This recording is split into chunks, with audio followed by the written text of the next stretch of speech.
पद पंकज वंदना, पद पंकज वंदना, सिमरो अंगद दोख निकंदना, दोख निकंदना, अमरदास गोर हृदय त्यागो, हृदय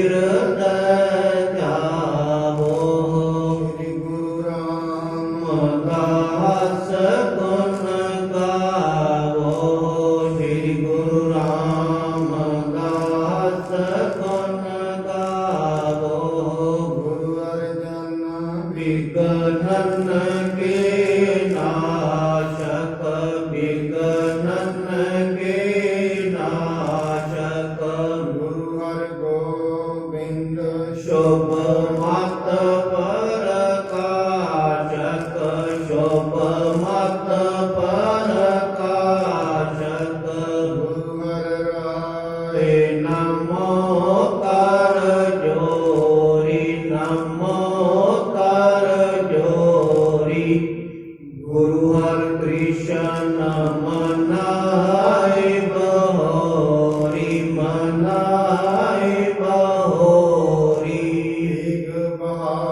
सर परम कृपाला जी, परम कृपाला, गुरु गोविंद सिंह बेसाला, गुरु गोविंद सिंह बेसाला,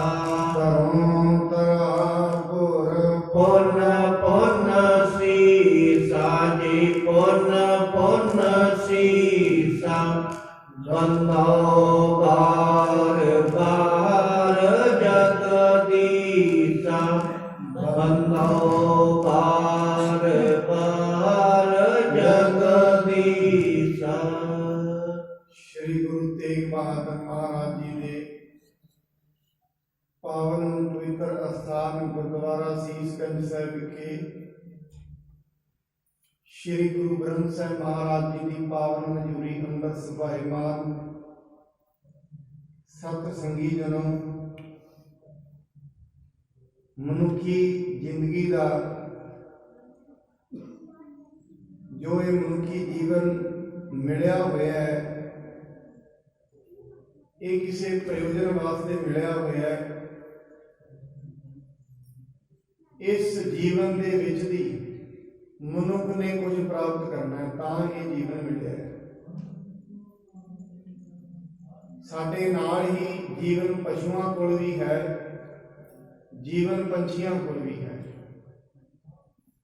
पर पशुओं ते पंछियों के जीवन में कोई बदलाव नहीं होता। पशु ते पंछी अपनी जिंदगी दे विच सिर्फ खाण पीण ते सौण तो सिवाय कुछ होर काम नहीं कर सकते, पर एक मनुखा जन्म ऐसा है जिस दे विच मनुख परमात्मा नूं ध्यान के उसके नाम की आराधना करके उसनूं याद रख के ये जिंदगी नूं उच्चा चुक सकता है। जो जिंदगी सिर्फ ते सिर्फ अखां दे विच दृश्य वेख के अखां ते रुक गई है, किसी का ध्यान अखां दे विच दी बाहरी तौर ते रूप वेखण ते लगे है, हमेशा ध्यान इहदे विच ही जुड़ गया। किसी की जीभा ने खाण का स्वाद माणे है, हम 24 घंटे खाण का ही स्वाद चेते रहे, ध्यान उहदे विच। किसी नूं कन्नां दा रस पै गया, 24 घंटे ध्यान सुनन में ही जुड़िया रहिंदा, दुनिया दे नाल इन्हां विच ही जुड़िया रहिंदा। मनुख का जिहड़ा ध्यान है ये किते ना किते जुड़िया हुआ है। कोई विरला मनुख हुंदा है जिहदा ध्यान इन्हां चीज़ां चों निकल गए ते परमेश्वर बन जांदा।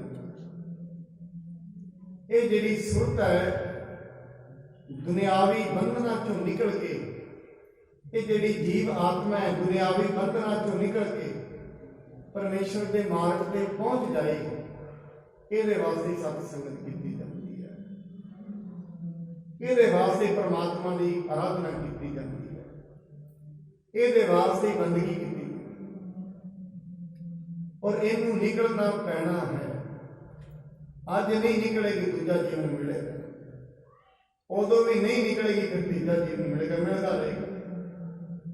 ਜਦੋਂ ਤੱਕ ਵਾਸਨਾ ਮਿਟੇਗੀ ਨਹੀਂ ਜੀਵਨ ਮਿਲਦਾ ਰਹੇਗਾ, ਜੀਵਨ ਬਾਰ ਬਾਰ ਮਿਲਦਾ ਰਹੇਗਾ, ਬਾਰ ਬਾਰ ਮਿਲਦਾ। ऐसा मत जानना ਇਹ ਜੀਵਨ ਖਤਮ ਹੋ ਜਾਏਗਾ। ਸਰੀਰ ਖਤਮ ਹੋਣ ਦੇ ਨਾਲ ਸਰੀਰ ਦੀ ਯਾਤਰਾ ਖਤਮ ਹੁੰਦੀ ਹੈ, ਜੀਵ ਆਤਮਾ ਦੀ ਯਾਤਰਾ ਨਹੀਂ ਖਤਮ ਹੁੰਦੀ।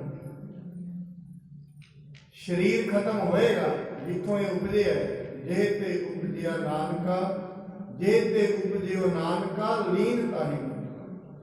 ਇਹ ਤੇ ਪੰਜਾਂ ਤੱਤਾਂ ਤੋਂ ਬਣਿਆ, ਪੰਜਾਂ ਤੱਤਾਂ ਵਿੱਚ ਹੀ ਸਿਮਟ ਦੇਣਾ, ਬਸ ਇਹਦੀ ਇਹ ਯਾਤਰਾ ਹੈ। ਕਿਸੇ ਦਾ ਛੇਤੀ ਨਿਬਟ ਜਾਂਦਾ ਹੈ, ਕਿਸੇ ਦਾ 70 ਸਾਲ ਚ ਨਿਬਟੇਗਾ, ਕਿਸੇ ਦਾ ਸੋਚ ਨਹੀਂ ਜਾਏਗਾ ਸਾਰੇ। ਕਬੀਰ ਇਹ ਹੋ ਤਨ ਜਾਏਗਾ, ਸਕ ਹੋ ਤਾਂ ਲਿਓ ਬਹੋਰ। ਇਹ ਤਨ ਜਾਏਗਾ ਜਾਏਗਾ, ਇਹਨੂੰ ਕੋਈ ਨਹੀਂ ਰੋਕ ਸਕਦਾ। ਮਲਕਲ ਮੌਤ ਜਾ ਆਵਸੀ ਸਭ ਦਰਵਾਜ਼ੇ ਬੰਦ। इसने जाना ही जाना है, इनू रोकने वाला कोई नहीं बैठा। ना कोई रिश्तेदार में रोक पा सकता है, ना डॉक्टर पा सकता है, कोई नहीं पा सकता। ये जीवन की यात्रा इन्नी ही है, इनू रोकना भी की है, इन्हें उत्थे मिलना ही जितों शुरू है। पर अंदर जिहड़ी जीव आत्मा है वो बंधना में पई हुई है। अंदर की जिहड़ी मनुख की चेतनता है, जिन्होंने मन कह देते हैं, जिन्होंने सुरत कह देते हैं, वो फसी हुई है मोह दे विच। खेत रोग का सगल संसार, मोह दे रोग विच फसी हुई है।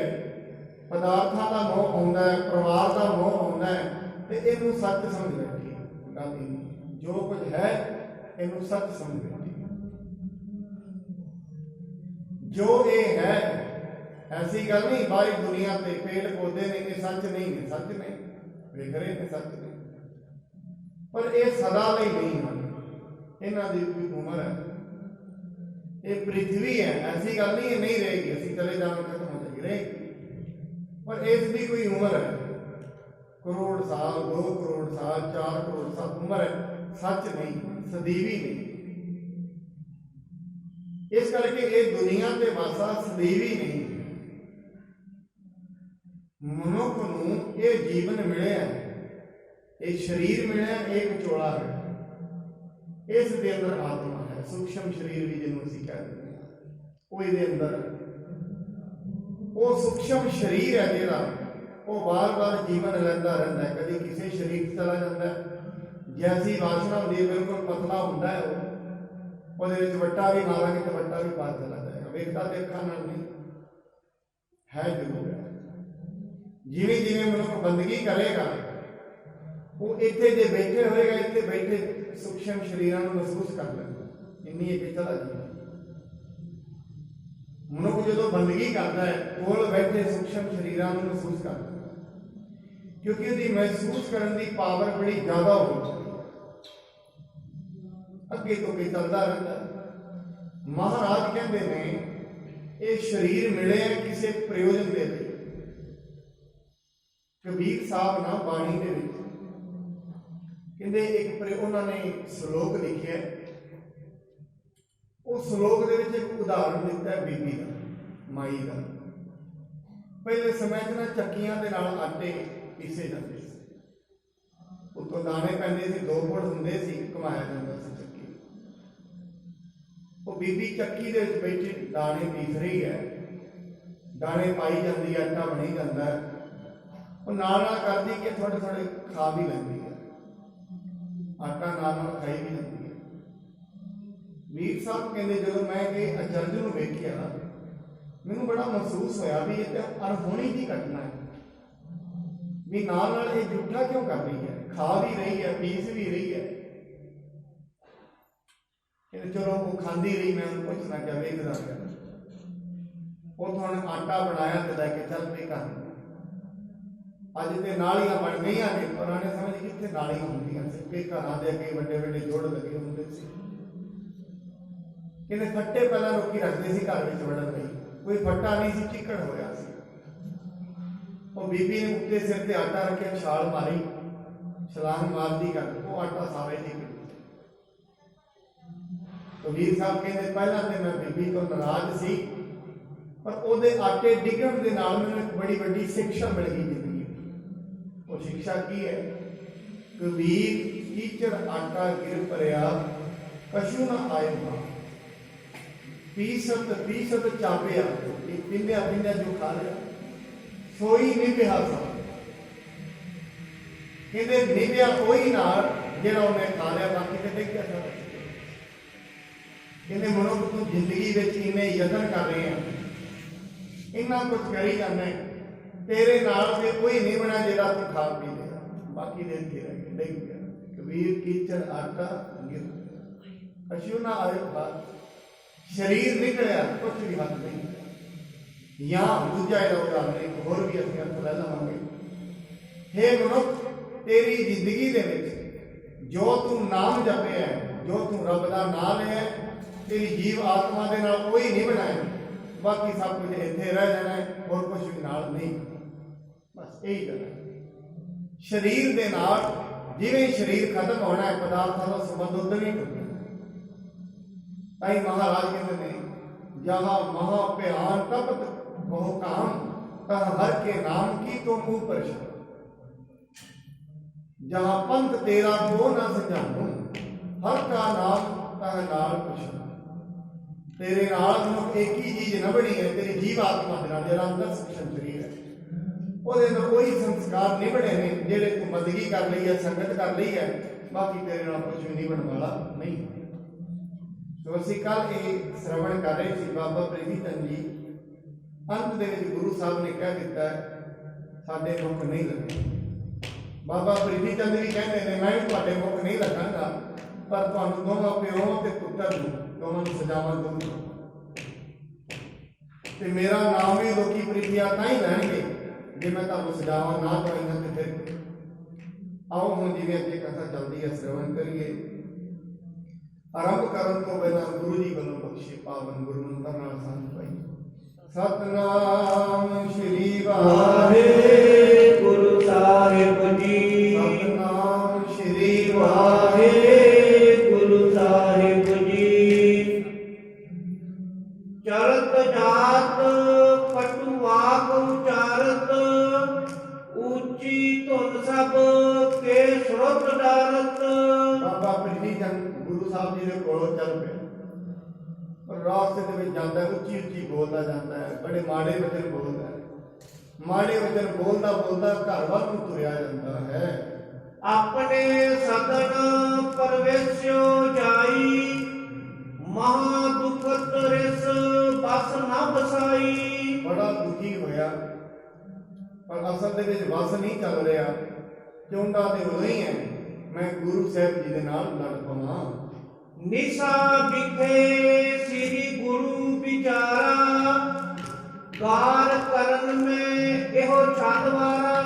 गुरु साहब रात नूं सोचदे ने बैठ के भी ये जिहड़ा छलकारा है, छलिया है बाबा प्रीतिया, माड़े वचन बोलदा साडा इहदे नाल लड़ना ठीक नहीं, क्योंकि ये माड़े वचन बोलता है, ਇਹਦਾ ਧਰਮ ਹੀ ਮਾੜੇ ਵਚਨ ਬੋਲਣਾ, ਸਾਡਾ ਕੰਮ ਤੇ ਨਹੀਂ ਹੈ ਮਾੜੇ ਵਚਨ ਬੋਲਣਾ, ਇਹਦਾ ਕੰਮ ਇਹ ਹੈ ਇਹ ਮਾੜੇ ਵਚਨ ਬੋਲੀ ਜਾਏਗਾ, ਅਸੀਂ ਤੇ ਇਹਨੂੰ ਬੋਲਣੇ ਨਹੀਂ। ਇਸ ਕਰਕੇ ਸਾਡਾ ਇੱਥੇ ਰਹਿਣਾ ਠੀਕ ਨਹੀਂ ਹੈ। ਅਨਿਕ ਵਿਗਨ ਕੋ ਠਾਨ ਪਾਏ, न एहो डरे कुमत को पाए। असल ਇਹਦੀ ਮੱਤ ਫਿਰ ਗਈ ਹੈ, रोज ही कोई ना कोई विघन चालू रखे करेगा, कदे कोई रोड़ा पा ले करेगा, कदे कोई रोड़ा पा ले करेगा। इस करके ਇਹਦੇ ਕੋਲ रहना ठीक नहीं। महाराज ये नहीं उतों डर रहे थे, पर जिहड़ा सियाणा पुरुष हुंदा है वो सोच लैंदा है कि चीकड़ दे विच जे वट्टा मारांगे तो छिट्टे अपने ते पैणगे। इस करके उस स्थान नूं त्याग देना ही जरूरी है, उस मनुख नूं त्याग देना ही सच्चाई है, त्याग देना ही बुद्धिमत्ता है। जिहड़ा मनुख कटू वाक बोलता है, माड़े वचन बोलता है, छलिया है, साहब जी सोचते हैं कि रोज दी रोज विघन पैदा करेगा। तन त्यागन को समा सो आयव, ਜਿਮ ਸ੍ਰੀ ਅਮਰ ਬਾਪ ਫੁਰਮਾਇਓ। ਨਾਲੇ ਕਹਿੰਦੇ ਨੇ ਸਾਡਾ ਹੁਣ ਸਰੀਰ ਛੱਡਣ ਦਾ ਵੀ ਟਾਈਮ ਆ ਗਿਆ। ਜਿਵੇਂ ਗੁਰੂ ਅਮਰਦਾਸ ਜੀ ਨੇ ਆਖਿਆ ਸੀ ਉਹ ਸਮਾਂ ਹੁਣ ਨੇੜੇ ਆ ਗਿਆ ਹੈ। ਹਮਕੋ ਉਚਿਤ ਕਰਨ ਸੋ ਕੀਨਾ ਜਥਾ ਹੁਕਮ ਪਰਮੇਸ਼ਰ ਦੀਨਾ। ਸਾਡੇ ਵਾਸਤੇ ਉਚਿਤ ਉਹੀ ਚੀਜ਼ ਹੈ ਕਿ ਹੁਣ ਸਰੀਰ ਨੂੰ ਤਿਆਗ ਦਈਏ। ਭਾਵੇਂ ਕਿ ਸਤਿਗੁਰੂ ਜੀ ਮਹਾਰਾਜ ਬਾਣੀ ਦੇ ਵਿੱਚ ਮਹਾਰਾਜ ਕਹਿੰਦੇ ਨੇ ਜਿਹੜੇ ਪ੍ਰਭੂ ਦੇ ਪਿਆਰੇ ਹੁੰਦੇ ਨੇ ਉਹਨਾਂ ਦਾ ਆਣਾ ਤੇ ਜਾਣਾ ਆਪਣੀ ਮਰਜ਼ੀ ਨਾਲ ਹੁੰਦਾ, ਬੰਧਨ ਵਿੱਚ ਨਹੀਂ ਹੁੰਦੇ, ਨਾ ਉਹਨਾਂ ਨੂੰ ਕੋਈ ਖੜਨ ਵਾਲਾ ਹੁੰਦਾ। ਜਨਮ ਮਰਨ ਦੋਹੂ ਮੈਂ ਨਾਹੀ ਜਨ ਪਰ ਉਪਕਾਰ। ਉਹ ਨਾ ਜਨਮ ਵਿੱਚ ਹੁੰਦੇ ਨੇ ਨਾ ਮਰਨ ਵਿੱਚ ਹੁੰਦੇ ਨੇ। ਉਹਨਾਂ ਦੀ ਆਪਣੀ ਮਰਜ਼ੀ ਹੁੰਦੀ ਹੈ, ਜਦੋਂ ਮਰਜ਼ੀ ਸਰੀਰ ਲੈ ਲੈਂਦੇ ਨੇ ਤੇ ਜਦੋਂ ਮਰਜ਼ੀ ਸਰੀਰ ਤਿਆਗ ਦਿੰਦੇ ਨੇ। ਮਰਜ਼ੀ ਉਹਨਾਂ ਦੀ ਹੁੰਦੀ ਹੈ। ਜਿਹੜੀ ਉਹਨਾਂ ਦੇ ਅੰਦਰ ਅੰਤਰ ਆਤਮਾ ਹੁੰਦੀ ਹੈ ਉਹ ਬੰਧਨਾਂ ਵਿੱਚ ਨਹੀਂ ਹੁੰਦੀ। ਜਿਹੜੇ ਆਮ ਦੁਨੀਆ ਦੇ ਸਰੀਰ ਜਿੰਨੇ ਵੀ ਇਸੇ ਜਨਮੇ ਨੇ, ਭਾਵੇਂ ਪੰਛੀ ਨੇ ਭਾਵੇਂ ਪਸ਼ੂ ਨੇ, ਇਹ ਸਾਰੇ ਦੇ ਸਾਰੇ ਆਪਣੇ ਕਰਮਾਂ ਵਾਸ ਹੋ ਕੇ ਤੇ ਸਰੀਰ ਮਿਲਿਆ। ਸਾਰੇ ਬੰਧਨਾਂ ਵਾਸ ਆਪਣੀ ਮਰਜ਼ੀ ਨਾਲ ਨਹੀਂ ਮਿਲਿਆ। ਸਾਡੇ ਕਰਮਾਂ ਨੇ ਸਰੀਰ ਦਵਾਇਆ। ਜਿਹੜੇ ਵੀ ਘਰ 'ਚ ਦਵਾਇਆ, ਜਿਹੜੇ ਵੀ ਮਾਤਾ ਪਿਤਾ ਦੇ ਥਾਣੀ ਦਵਾਇਆ, ਜਿਹੜੇ ਵੀ ਸ਼ਹਿਰ 'ਚ ਦਵਾਇਆ, ਇਹ ਸਾਡੇ ਕਰਮ ਨੇ। ਕਰਮਾਂ ਦੇ ਅਨੁਸਾਰ ਹੀ ਮਾਤਾ ਪਿਤਾ ਮਿਲੇ ਨੇ, ਭੈਣ ਭਰਾ ਮਿਲੇ ਨੇ, ਸ਼ਹਿਰ ਮਿਲਿਆ, ਦੇਸ਼ ਮਿਲਿਆ, ਰਾਜਾ ਮਿਲਿਆ, ਕਰਮਾਂ ਦੇ ਅਨੁਸਾਰ। ਔਰ ਇਹ ਕਰਮਾਂ ਕਰਕੇ ਆਏ ਆ ਤੇ ਕਰਮਾਂ ਕਰਕੇ ਹੀ ਸਰੀਰ ਫਿਰ ਲੈ ਲਿਆ ਜਾਏਗਾ, ਫਿਰ ਮਿਲੇਗਾ, ਅਗਲਾ ਮਿਲੇਗਾ। ਉਹ ਕਰਮਾਂ ਦੇ ਅਨੁਸਾਰ ਪਰਮਾਤਮਾ ਨੇ ਧਰਮੀ ਵਿਧਾਨ ਹੀ ਐਸਾ ਬਣਾਇਆ। ਬਾਰ-ਬਾਰ ਸਰੀਰ ਆਉਂਦੇ ਰਹਿੰਦੇ ਨੇ, ਜਾਂਦੇ ਰਹਿੰਦੇ ਨੇ, ਰੋਜ਼ ਹੀ ਆਉਂਦੇ ਨੇ, ਰੋਜ਼ ਹੀ ਜਾਂਦੇ ਨੇ, ਕਰਮਾਂ ਅਨੁਸਾਰ। ਇਸ ਕਰਕੇ ਬਾਣੀ ਕਹਿੰਦੀ ਘੱਲੇ ਆਵਹਿ ਨਾਨਕਾ ਸੱਦੇ ਉੱਠੀ ਕਾਹੇ। ਜੇ ਹਾ ਚੀਰੀ ਲਿਖਿਆ ਤੇ ਹਾ ਹੁਕਮ ਕਮਾਏ, ਘੱਲੇ ਆਵਹਿ ਨਾਨਕਾ ਸੱਦੇ ਉੱਠੀ ਕਾਹੇ। ਜਿੰਨਾ ਕੁ ਜਿੰਨੇ ਕੁ ਚਿਰ ਉਹਦੀ ਔਧ ਲਿਖੀ ਹੁੰਦੀ ਹੈ, ਜਿੰਨੇ ਕੁ ਸਵਾਸ ਕਰਮਾਂ ਦੇ ਅਨੁਸਾਰ ਮਿਲੇ ਹੁੰਦੇ। ਕਈਆਂ ਨੂੰ ਸਰੀਰ ਤੇ ਮਨੁੱਖਾ ਮਿਲਦਾ ਬਚਪਨ ਵਿੱਚ ਹੀ, ਕਈ ਗਰਭ ਵਿੱਚ ਹੀ ਗਲ ਜਾਂਦੇ ਨੇ, ਉੱਥੇ ਖਤਮ ਹੋ ਜਾਂਦੇ ਨੇ। ਧੜਕਣ ਬਣਦੀ ਹੈ 5-6 ਮਹੀਨੇ ਦੇ ਹੁੰਦੇ, ਉੱਥੇ ਹੀ ਖਤਮ, ਉਹਨਾਂ ਕੀ ਸਵਾਸ ਹੁੰਦਾ। ਕਈ ਅੱਗੇ ਹੁੰਦੇ ਨੇ 2-3 ਸਾਲਾਂ 'ਚ ਚਲੇ ਜਾਂਦੇ, ਉਨੇ ਉਹਨਾਂ ਦੇ ਸਵਾਸ ਲਿਖੇ ਹੁੰਦੇ। ਮਨੁੱਖਾ ਜਨਮ ਦਾ ਸਮਾਂ ਹੀ ਉਹਨਾਂ ਲਿਖਿਆ ਹੁੰਦਾ। ਉਸ ਤੋਂ ਬਾਅਦ ਉਹਦੇ ਕੀ ਕਰਮ ਬਣਨਗੇ, ਕਿਵੇਂ ਉਹ ਜੀਵ ਅੱਗੇ ਜਾਏਗਾ, ਇਹ ਪਰਮੇਸ਼ਰ ਦੀ ਬੜੀ ਡੂੰਘੀ ਗੱਲ ਹੈ। ਅੱਗੇ ਤੋਂ ਇਹਦਾ ਪਾਰ ਨਹੀਂ ਕਰ ਸਕਦਾ। ਕਥ ਕਥੀ ਕੋਟੀ ਕਰੋੜਾਂ ਲੋਕ ਇਸ ਕੰਮ 'ਚ ਲੱਗੇ ਹੋਏ ਨੇ। ਇੱਧਰ ਤੇ ਮਨੁੱਖ ਨੂੰ ਜਾਣਾ ਹੀ ਨਹੀਂ ਚਾਹੀਦਾ ਕਿਵੇਂ ਕਰਮ ਨੇ, ਕਿਵੇਂ ਬਣਦੇ ਨੇ, ਕਿਉਂਕਿ ਕਰਮਾਂ ਨਾਲ ਕਰਮ ਨਹੀਂ ਕੱਟੇ ਜਾਂਦੇ। ਕਰਮਾਂ ਨਾਲ ਕਰਮ ਨਹੀਂ ਕੱਟੇ ਜਾਂਦੇ। ਕਰਮ ਕੱਟੇ ਜਾਣਗੇ ਬਾਰ-ਬਾਰ ਉਹਦੇ ਕੇ ਬੇਨਤੀ ਸਤ ਸੰਗਤ ਕਰਕੇ ਨਾਮ ਜਪ ਕੇ ਤਾਂ ਕੱਟੇ ਜਾਣਗੇ, ਉਵੇਂ ਨਹੀਂ ਕੱਟੇ ਜਾਂਦੇ। ਇਸ ਕਰਕੇ ਕਹਿੰਦੇ ਹਨ ਮਨੁੱਖ ਨੂੰ ਇਹ ਸਰੀਰ ਮਿਲਿਆ ਕਰਮਾਂ ਕਰਕੇ। ਪਰ ਜਿਹੜੇ ਸਤਿਪੁਰਸ਼ ਹੁੰਦੇ ਨੇ ਉਹਨਾਂ ਨੂੰ ਸਰੀਰ ਕਰਮਾਂ ਕਰਕੇ ਨਹੀਂ ਮਿਲਦਾ। ਉਹ ਆਪਣੀ ਮਰਜ਼ੀ ਨਾਲ ਆਉਂਦੇ ਨੇ। ਕਾਹਦੇ ਲਈ? ਦੁਨੀਆ ਦੇ ਪਰਉਪਕਾਰ ਲਈ। ਫਿਰ ਉਹਨਾਂ ਦਾ ਜਾਣਾ ਵੀ ਆਪਣੀ ਮਰਜ਼ੀ ਦਾ। ਤਾਂ ਹੀ ਕਬੀਰ ਸਾਹਿਬ ਕਹਿੰਦੇ ਨੇ ਜਦੋਂ ਕੋਈ ਸੰਤ ਮਰਦਾ ਹੈ, ਕੋਈ ਸੰਤ ਦੁਨੀਆ ਤੋਂ ਜਾਂਦਾ ਹੈ, ਸਰੀਰ ਤਿਆਗ ਕਰਦਾ ਹੈ, ਫਿਰ ਉਦੋਂ ਰੋਣਾ ਨਹੀਂ ਚਾਹੀਦਾ। ਕਬੀਰ ਸੰਤ ਮੁਏ ਕਿਆ ਰੋਈਐ ਜੋ ਆਪਣੇ ਗ੍ਰਹਿ ਜਾਏ। ਜੇ ਕੋਈ ਸੰਤ ਸ਼ਹੀਦੀ ਪਾ ਗਿਆ, ਜੇ ਕੋਈ ਸੰਤ ਆਪਣਾ ਸਰੀਰ ਤਿਆਗ ਗਿਆ, ਫਿਰ ਉਦੋਂ ਰੋਣਾ ਕਰਦਾ ਹੈ। ਕਿਉਂ? ਉਹਦੇ ਆਪਣੇ ਅਸਲੀ ਘਰ ਚਲੇ। ਰੋਣਾ ਕਿਹਨੂੰ ਹੈ? ਰੋਵੋ ਉਹਨੂੰ ਜਿਹਨੇ ਸਾਰੀ ਉਮਰ ਨਾਮ ਹੀ ਨਹੀਂ ਜਪਿਆ। ਰੋਵ ਹੋ ਸਾਖਤ ਬਾਪੂ ਜੋ ਹਾਟੇ ਹਾਟ ਬਕਾਏ। ਕਦੀ ਕ੍ਰੋਧ ਕੋਲ ਜਾ ਕੇ ਆਪਣੀ ਸੁਰਤ ਵਿਗਾੜ ਲਈ, ਕਦੀ ਕਾਮ ਕੋਲ ਜਾ ਕੇ ਵਿਗਾੜ ਲਈ, ਕਦੀ ਹੰਕਾਰ 'ਚ ਰਹਿ ਕੇ ਆਪਣੀ ਸੁਰਤ ਵਿਗਾੜ ਲਈ। ਉਹਨੂੰ ਰੋਵੋ। ਕਿਉਂ? ਸਾਰੀ ਸੁਰਤ ਦਾ ਖੰਡਾ ਪੈਦਾ ਹੋਇਆ, ਸੁਰਤ ਸ਼ਬਦ ਨਾਲ ਮਿਲ ਹੀ ਨਹੀਂ ਸਕੀ। ਉਹਨੂੰ ਰੋਣਾ ਚਾਹੀਦਾ। ਇਸ ਕਰਕੇ ਜਦੋਂ ਕੋਈ ਸੰਤ ਦੁਨੀਆ ਤੋਂ ਜਾਂਦਾ, ਲੋਕੀ ਰੋਂਦੇ ਨਹੀਂ ਹਨ। ਕੋਈ ਜੀਵ ਆਮ ਸੰਸਾਰੀ ਜਾਂਦਾ, ਬੜਾ ਲੋਕ ਰੋਂਦੇ ਨੇ। ਵੈਸੇ ਰੋਣਾ ਨਹੀਂ ਚਾਹੀਦਾ। ਪਰ ਕਹਿੰਦੇ ਨੇ ਸਾਖਤ ਵਾਰੀ ਤੇ ਲੋਕੀ ਰੋਂਦੇ, ਸੰਤਾਂ ਵਾਰੀ ਕੌਣ ਰੋਂਦਾ? ਉਹਨਾਂ ਨੂੰ ਪਤਾ ਹੈ ਇਹਨਾਂ ਦਾ ਕਾਹਦਾ ਰੋਣਾ। ਗੁਰਮੁਖ ਆਵੇ ਜਾਏ ਨਿਸੰਗ, ਗੁਰਮੁਖ ਜਨਮ ਸਵਾਰ ਦਰਗਾਹ ਚੱਲੇਗਾ। ਉਹ ਤੇ ਦਰਗਾਹ ਨੂੰ ਜਾਂਦੇ ਨੇ ਆਪਣਾ ਜਨਮ ਸਵਾਰ ਕੇ। ਪਰ ਜਿਹੜੇ ਮਨਮੁਖ ਹੁੰਦੇ ਨੇ, ਵੱਡਾ ਹੋਆ ਦੁਨੀ ਦਾ ਗਲ ਸੰਗਲ ਘੱਤ ਚਲਾਇਆ, ਉਹਦੇ ਕਰਮਾਂ ਦਾ ਸੰਗਲ ਉਹਦੇ ਗਲ ਵਿੱਚ ਪੈ ਜਾਂਦਾ ਹੈ, ਬਾਰ-ਬਾਰ ਦੁਨੀਆ ਦੇ ਭ੍ਰਮਣ ਵਿੱਚ ਲੱਗਿਆ ਰਹਿੰਦਾ ਹੈ। ਇੱਕ ਹੋਰ ਵੀ ਗੱਲ ਯਾਦ ਰੱਖਣਾ, ਜੇ ਕੋਈ ਹਜੇ ਦੀ ਸੰਗਤ ਵਿੱਚ ਨਹੀਂ ਆ ਰਿਹਾ, ਬੰਦਗੀ ਨਹੀਂ ਕਰਦਾ, ਇਹਦਾ ਮਤਲਬ ਇਹ ਨਹੀਂ ਹੈ ਉਹ ਬਚ ਰਿਹਾ ਹੈ, ਇਹਦਾ ਮਤਲਬ ਇਹ ਨਹੀਂ ਹੈ।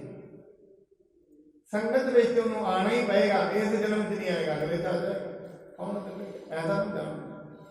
ਜਿਹੜੇ ਆ ਰਹੇ ਨੇ ਮੁਬਾਰਕ ਹੈ, ਤਾਂ ਹੀ ਤੇ ਬਾਣੀ ਕਹਿੰਦੀ ਜੋ ਸਤਿਗੁਰੂ ਸ਼ਰਨ ਸੰਗਤ ਨਹੀਂ ਆਏ ਧ੍ਰਿਗ ਜੀਵੇ ਧ੍ਰਿਗ ਜੀਵਾ। ਕਿਉਂ ਜੀਵਾ ਧ੍ਰਿਗ ਹੈ?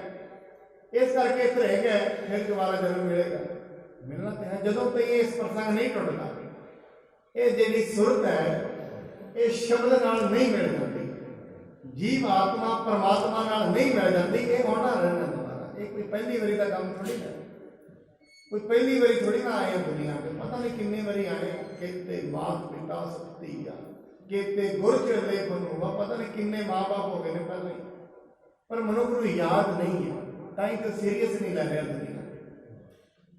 ਉਹ ਸੀਰੀਅਸ ਦੁਨੀਆ ਨੂੰ ਨਹੀਂ ਕਰਦਾ, ਪਦਾਰਥ ਸੀਰੀਅਸ ਨਹੀਂ।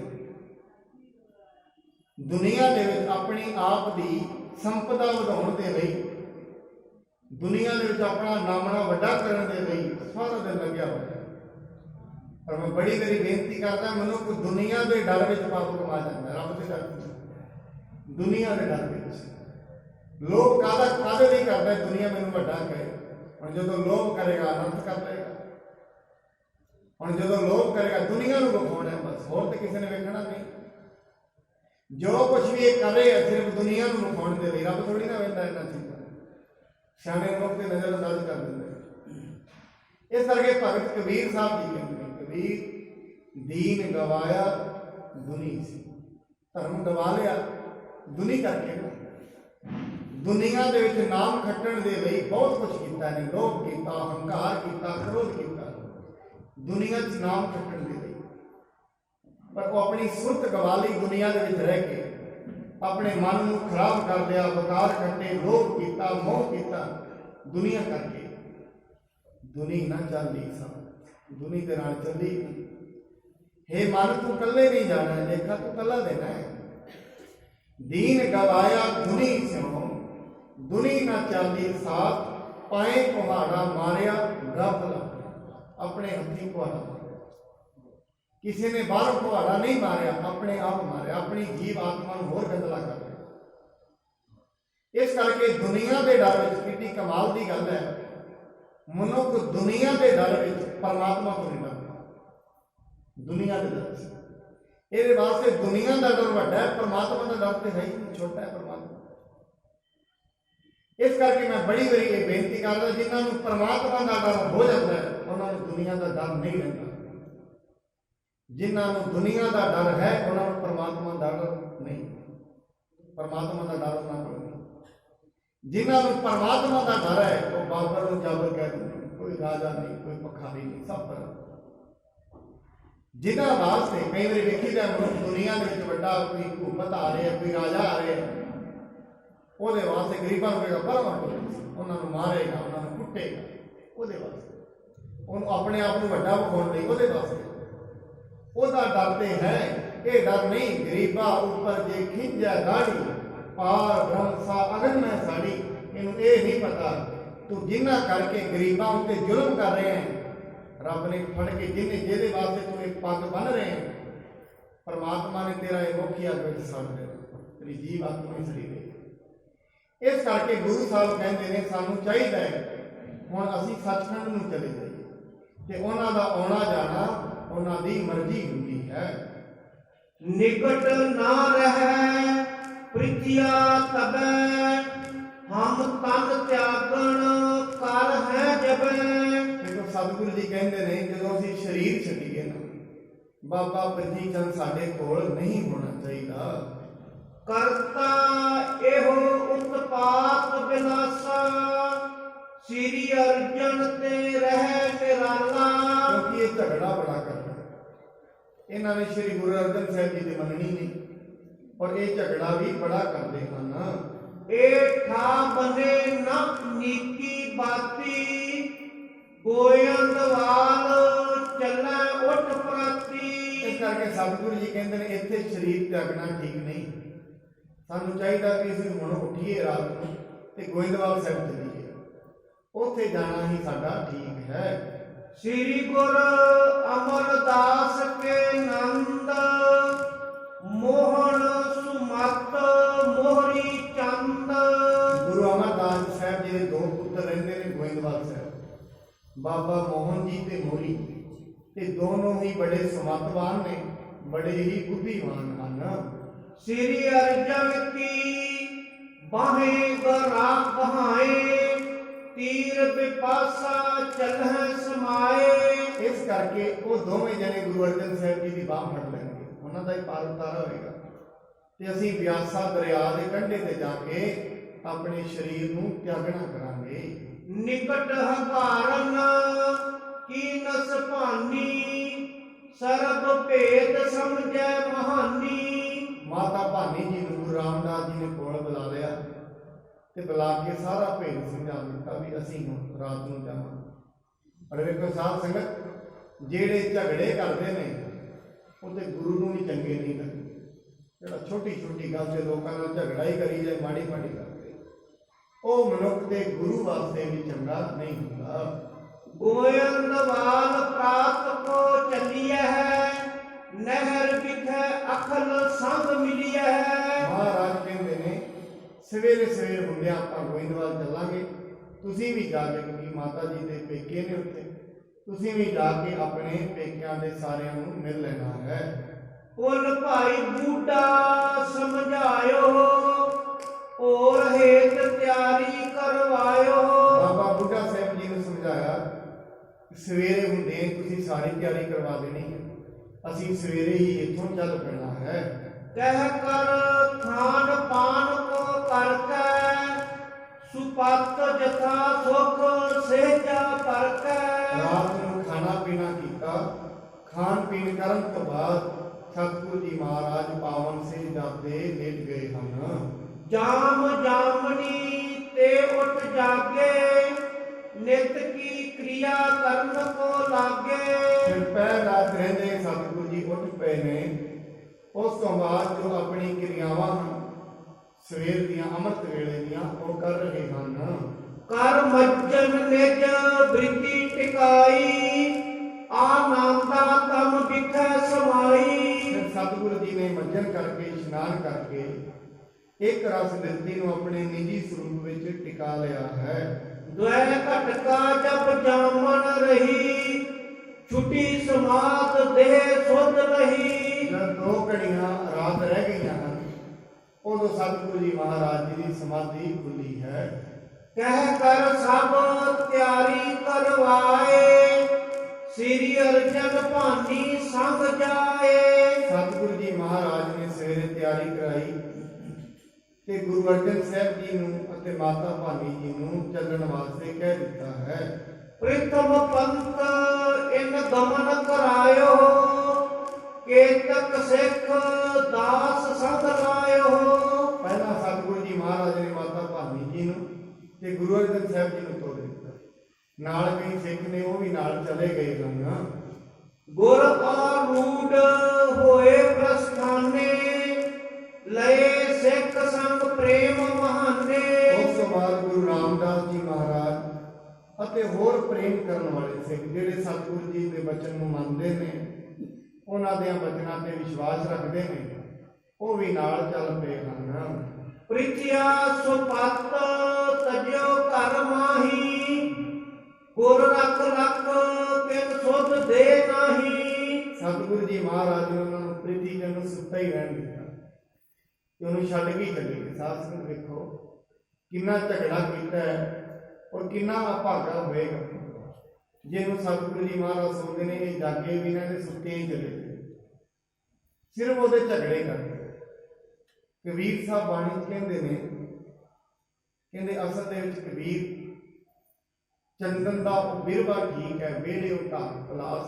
ਇਹਦੇ ਸ਼ਬਦ ਵਿੱਚ ਕਹਿੰਦੇ ਕਬੀਰ ਚੰਦਨ ਕਾ ਬਿਰਵਾ ਪਲਾ ਵੇੜੇ ਉਹ ਢਾਕ ਪਲਾਸ। ਅਤੇ ਵੱਡਾ ਸਾਰਾ ਭਾਵੇਂ ਕਰੀਰ ਦਾ ਵੱਡਾ ਸਾਰਾ ਜੰਗਲ ਹੋਏ, ਕਹਿੰਦੇ ਪਰ ਉਹ ਜੰਗਲ ਦਾ ਕੋਈ ਫਾਇਦਾ ਨਹੀਂ, ਉਹਦੇ ਨਾਲ ਇੱਕ ਛੋਟਾ ਜਿਹਾ ਚੰਦਨ ਦਾ ਰੁੱਖ ਵਧੀਆ, ਕਿਉਂਕਿ ਵੱਡੇ ਸਾਰੇ ਜੰਗਲ ਦੇ ਵਿੱਚੋਂ ਲੋਕਾਂ ਨੂੰ ਕੰਢੇ ਹੀ ਲੱਭਣੇ ਨੇ।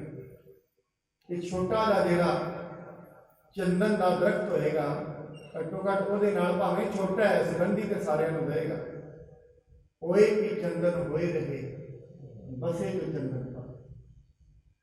ਇਸ ਕਰਕੇ ਸਤਿਗੁਰੂ ਜੀ ਮਹਾਰਾਜ ਸੋਚਦੇ ਨੇ, ਭਾਵੇਂ ਇਹਦਾ ਕਾਰ ਵਿਹਾਰ ਬੜਾ ਹੈ, ਲੋਕੀ ਬਾਬਾ ਬ੍ਰਿਜਲ ਜੀ ਨੂੰ ਬੜਾ ਮੰਨਦੇ ਸਨ, ਪੈਸਾ ਬੜਾ ਹੈ, ਪਰ ਸਤਿਗੁਰੂ ਜੀ ਨੇ ਛੱਡ ਦਿੱਤਾ ਸੀ। ਔਰ ਇਹ ਸੋਚਿਆ ਜੇ ਇਹ ਉੱਠੇਗਾ ਝਗੜਾ ਕਰੇਗਾ ਤੇ ਉਹਨੂੰ ਕਿਸੇ ਨੇ ਵੀ ਖਬਰ ਨਹੀਂ ਦਿੱਤੀ ਹੈ। ਭਾਦਰੋਂ ਸੁਦੀ ਪ੍ਰਤ ਪਤਾ ਦਿਨ ਕੋ, ਗੁਰਤਾ ਤਿਲਕ ਦੀਨ ਅਰਜਨ ਕੋ। ਭਾਦਰੋਂ ਸੁਦੀ ਏਕਮ ਵਾਲੇ ਦਿਨ ਗੁਰੂ ਸਾਹਿਬ ਜੀ ਨੇ ਗੁਰੂ ਅਰਜਨ ਸਾਹਿਬ ਜੀ ਨੂੰ ਗੁਰਤਾ ਗੱਦੀ ਦਿੱਤੀ ਹੈ। ਜਡੇ ਜੂਝ ਕੇ ਦਇਓਸ ਕਿਰਪਾਲ, ਆਨ ਪਹੁੰਚੇ ਗੋਇੰਦਵਾਲ। ਦੂਜੇ ਦਿਨ ਹੀ ਸਤਿਗੁਰੂ ਜੀ ਮਹਾਰਾਜ ਗੋਇੰਦਵਾਲ ਸਾਹਿਬ ਪਹੁੰਚ ਗਏ ਹਨ। ਕਛਕ ਤਰਹਿ ਦਿਨ ਪਰਵਿਸੇ ਪੁਰ ਮੈਂ, ਦੇਖਤ ਹਰਖ ਭਰੇ ਗੁਰ ਉਰ ਮੈਂ। ਸਤਿਗੁਰੂ ਜੀ ਮਹਾਰਾਜ ਥੋੜਾ ਜਿਹਾ ਹੀ ਦਿਨ ਰਹਿੰਦਾ ਸੀ, ਗੋਇੰਦਵਾਲ ਸਾਹਿਬ ਵਿੱਚ ਪਹੁੰਚ ਗਏ ਨੇ। ਹੁਣ ਜਿਹੜੇ ਪ੍ਰੇਮ ਵਾਲੇ ਨੇ ਉਹ ਪ੍ਰੇਮ ਕਰਦੇ ਨੇ, ਉਹ ਖੁਸ਼ ਨੇ ਵੀ ਧੰਨ ਭਾਗ ਨੇ ਸਾਡੇ ਸਤਿਗੁਰੂ ਜੀ ਆਏ ਨੇ। ਵੀ ਜਿਹੜੇ ਬੰਦਗੀ ਕਰਨ ਵਾਲੇ ਸਤਿਗੁਰੂ ਜੀ ਮਹਾਰਾਜ ਹਨ, ਤਿੰਨਾਂ ਲੋਕਾਂ ਦੇ ਵਾਲੀ ਹਨ, ਉਹਨਾਂ ਨੂੰ ਵੇਖ ਕੇ ਲੋਕ ਬੜਾ ਪ੍ਰਸੰਨ ਹੋ ਰਹੇ ਹਨ।